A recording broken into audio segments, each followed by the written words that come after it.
untangling the bewildering tale of TJ Holmes and Amy Robach. Michael Arsenault, the best-selling author of the New York Times, delves into the scrutiny surrounding the lives of the former GMA anchors after their marriages were publicly destroyed. Harry Daniels from TikTok singing SCAS Kill Bill lyrics to former GMA hosts TJ Holmes and Amy Robach is something I might never get over. That may be the least absurd thing I have heard about the couple lately, though, for some reason, these two are determined to keep it in mind that they are a pair despite allegations that they hid their relationship and promoted it widely at work while married to other people, one of whom is that attractive man from the original Melrose Place, and that they put each other down out of pure love. The Amy and TJ podcast, a new iHeartRadio podcast where the two get behind the microphone to explore meaningful conversations about current events, pop culture, and everything in between, demonstrates how highly they value this so that it appears to be a component of their business strategy. Thus, essentially, a program on GMA3 that was comparable to their previous positions before they were fired.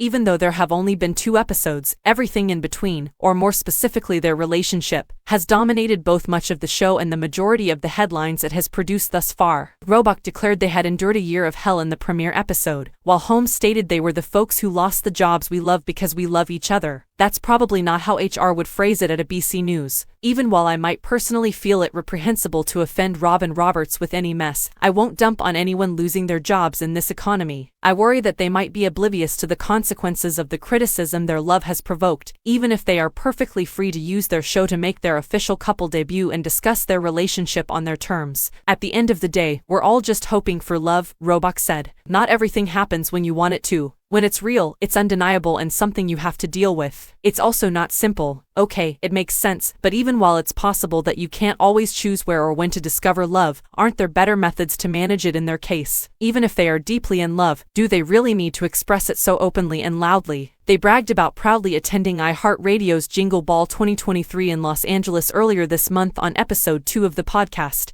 We took off for Le, with pride, avoided having to dodge photographers, and exited the aircraft together. Robach described the experience as incredible. It's amazing how happy even the smallest things can make you feel, and that was one of them. We feel proud as we get off the plane, Holmes continued. Take a picture of us. Okay, alright once again, but considering how their relationship began, wouldn't it be wise to use discretion given their line of work? Although it is their right, the couple used the event as a chance to make their red carpet debut as a couple. However, notice how they handled it. Their pictures on the carpet mirrored the paparazzi shots of them that initially sparked the uproar. Regarding the images of Holmes touching her on the carpet, Robach remarked, "We were just being ourselves." That seems to entail a lot of PDA and being handsy, but you know what? We have fallen in love. We're content. I have no idea how else to respond. Of course, although it's hard to avoid Brad and Angelina in the press, I don't entirely get why one of them would actively seek out personal information about the other given the optics. Whatever the case, if these two are destined to be together and have made the decision to commit to one another, considering the controversies surrounding their relationship,